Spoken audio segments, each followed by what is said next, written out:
दोस्तों, दिल्ली का चुनाव फाइनल हुआ और बिहार का भी चुनाव कुछ समय बाद होने वाला है। नमस्कार दोस्तों, मैं अनुराग ओझा, मैं मौजूद हूं अभी गोंडा में। साहब, मैं आपको बता दूं कि जब से दिल्ली का चुनाव फाइनल हुआ है उसके बाद से ही नीतीश कुमार की नींद उड़ चुकी है। मैं आपको बताऊंगा नींद क्यों उड़ी है। एनडीए गठबंधन टूटने के कगार पर आ गया है।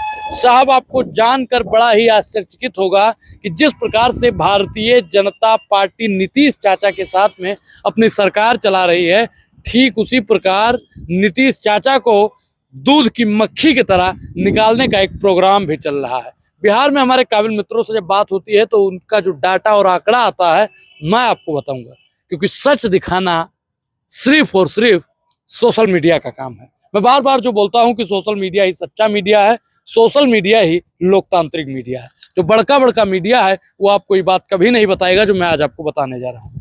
चाहे बिहार में भारतीय जनता पार्टी इस बार मजबूती से लड़ने वाली है, और मजबूती से लड़ते अगर उसने सरकार बना ली और चाचा के पास में साहब सीटें कम हुई तो चाचा का मुख्यमंत्री बनने का जो सपना है वो सपना ही रह जाएगा। चाचा भले ही अभी मुख्यमंत्री हों, लेकिन आप लिख के ले लीजिएगा कि सितंबर अक्टूबर में जब चुनाव होगा तो चाचा मुख्यमंत्री नहीं बन पाएंगे। और अगर उन्होंने एनडीए का दामन छोड़ा तो उनके लिए बहुत सुनहरा मौका भी हो सकता है मुख्यमंत्री बनने का, क्योंकि बिहार की जो जनता है वो नीतीश चाचा से बिल्कुल ऊब चुकी है। क्योंकि नीतीश चाचा ने जिस प्रकार से इंडिया गठबंधन को छोड़ के एनडीए में ज्वाइन किए थे, उसके बाद में बिहार की जनता नीतीश चाचा से नाराज हो गई थी। साहब, तेजस्वी यादव बिहार में अपने रोजगार को लेकर, कार्य क्षेत्रों को लेकर कि 17 महीने में हमने इतना काम किया, अगर हमको 5 साल का मौका देंगे तो हम कितना काम करेंगे। लेकिन उससे पहले एनडीए सरकार टूटने जा रही है, मैं वो भी आपको बताऊंगा। नीतीश चाचा और चंद्रबाबू नायडू, और इस देश को अगर कोई बचा सकता है तो वो है नीतीश कुमार। आपके मन में जान के बहुत आश्चर्यचकित होगा कि इस देश को नीतीश कुमार कैसे बचा सकते हैं, क्योंकि दलित, पिछड़ा, किसान, आदिवासी और अल्पसंख्यक सबकी निगाहें टिकी हुई हैं नीतीश चाचा पर। अब लोगों के मन में एक सवाल और भी होगा कि अगर नीतीश चाचा ने पलटी मारी तो भी भाजपा ही की सरकार रहेगी। बिल्कुल, लेकिन मैं फिर आपको बता दूं कि नीतीश चाचा के पलटी मारते ही चंद्रबाबू नायडू भी तुरंत पलटी मार देंगे, और चंद्रबाबू नायडू और नीतीश कुमार के पलटी मारते ही जो बीजेपी यानी एनडीए, नो डाटा अलायंस की जो सरकार है वो सरकार साहब गिर जाएगी। बिहार में आप किस प्रकार से देख रहे हैं कि अफरा तफरी, अभी सासाराम में देखा होगा एक बिटिया के साथ में क्या हुआ, वो काफी निंदनीय है। लेकिन जो बिहार की डबल इंजन की सरकार है, मोदी और नीतीश की सरकार है, उससे जनता ऊब चुकी है। नीतीश को तो सुशासन बाबू कहा जाता है, लेकिन वहाँ का शासन और सुशासन किस प्रकार से है ये आप सब जानते हैं। बिहार में युवा रोजगार के लिए तरस रहा है। कमेंट में लोग कहेंगे उत्तर प्रदेश से आ रहे हो, उत्तर प्रदेश से बोल रहे हो। उत्तर प्रदेश में क्या है? उत्तर प्रदेश का तो उससे भी बदतर हाल है, क्योंकि जहाँ जहाँ डबल इंजन की सरकार है वहाँ सिर्फ 2 लोगों का व्यापार है, एक खरीद रहा है, एक बेच रहा है। आपको मैं बता दूं कि डबल इंजन की जरूरत कब पड़ती है। आपके मन में सवाल होगा, अगर आप जानते हैं तो मुझे बताइएगा जरूर। डबल इंजन की जरूरत तब पड़ती है जब एक इंजन खराब होता है। अब आप बताइए कि राज्य का इंजन खराब है या केंद्र का इंजन खराब है? मुझे तो लगता है केंद्र का इंजन खराब है, क्योंकि केंद्र सरकार ने वादा किया था 2 करोड़ रोजगार का। केंद्र सरकार ने वादा किया था कि डॉक्टरों को दुगना करेंगे, मतलब अगर किसी हॉस्पिटल में 50 डॉक्टर हैं तो उनको 100 करेंगे। किसानों की आय को दुगना करेंगे, महिला सम्मान बढ़ाएंगे, बेटियों को सुरक्षित करेंगे, युवाओं के भविष्य की बात करेंगे।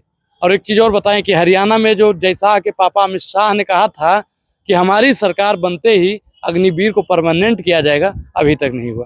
बिहार पे हम आते हैं, फिर बिहार पे ही बात होगी, क्योंकि जिस प्रकार से भारतीय जनता पार्टी के सपोर्ट से नीतीश चाचा ने अपनी सरकार बना रखी है, अक्टूबर में कहीं ऐसा ना हो कि नीतीश चाचा बेल बीनने के लायक रह जाएं, कहीं ऐसा ना हो। और नीतीश चाचा को बचने का एक ही चारा है, अगर वो एनडीए गठबंधन को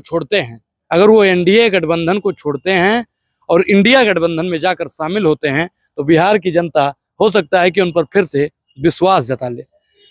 उत्तर प्रदेश की अगर बात की जाए तो 27 से पहले ही उत्तर प्रदेश में भी बहुत बड़ा खेला होने जा रहा है।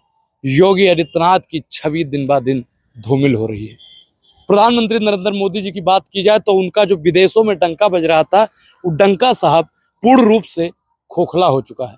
आप जानते हैं क्यों? क्योंकि अमेरिका से जो हमारे भारतीय आ रहे हैं उनके हाथ में हथकड़ी और पैर में भी हथकड़ी लगा दी गई है।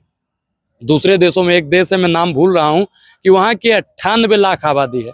अमेरिका ने वहां भी ऐसे किया था, लेकिन वहां की सरकार ने कह दिया कि आप हमारे नागरिकों को इज्जत पूर्वक भेजेंगे, आपकी हम फ्लाइट को अपने देश में लैंड नहीं करने देंगे। और वहां से उन्होंने हवाई जहाज को भेज दिया था, और उसके बाद में वहां की सरकार ने अपनी हवाई जहाज भेजा और सम्मान पूर्वक अपने नागरिकों को लेकर आए। प्रधानमंत्री नरेंद्र मोदी जी का क्या दायित्व बनता है? वैसे तो उनके जो भक्त हैं, अंधभक्त हैं, जो समर्थक उनके हैं, तो कहते हैं कि प्रधानमंत्री नरेंद्र मोदी जी के डंके बजते हैं विदेशों में। अगर ये डंका बज रहा होता, अगर वाकई में डंका बज रहा होता, तो हमारे भारत के नागरिकों को कैदी बनाकर वहां से ना भेजा जाता। कुछ लोग कह रहे हैं कि वो लोग इनलीगल गए थे। मैं मानता हूं कि ठीक है, इनलीगल गए थे, लेकिन आप बताइए मुझे कि अगर आप अपने घर में 4 परिवार हैं और एक परिवार कुछ गलत कर देता है, तो आप उसको क्या करेंगे? समझाएंगे ना जी, उसका इज्जत करेंगे या नहीं करेंगे? तो सरकार का दायित्व बनता है कि अपने नागरिकों को इज्जत पूर्वक देश में लाया जाए। इससे प्रधानमंत्री नरेंद्र मोदी जी की छवि लगातार धूमिल हो रही है, और देश की जनता अब प्रधानमंत्री नरेंद्र मोदी जी से विश्वास भी हटा रही है। जिस प्रकार से इस देश में भारतीय जनता पार्टी हावी हो गई है, इससे स्पष्ट होता है कि बिहार में भी कुछ बड़ा खेला होने वाला है। बिहार में खेला होगा कि नहीं होगा? क्या नीतीश चाचा वाकई में पलटी मारने वाले हैं? अगर नीतीश चाचा ने पलटी मारी तो बीजेपी का सुपड़ा साफ हो जाएगा। इस पूरी बातचीत पर आपकी क्या प्रतिक्रिया है? अपनी प्रतिक्रिया जरूर दें, और अभी तक आपने हमारे चैनल को ज्वाइन नहीं किया है तो ज्वाइन करना बेहद जरूरी है। अब अनुराग ओझा को दीजिए इजाजत। शुक्रिया, बहुत बहुत धन्यवाद।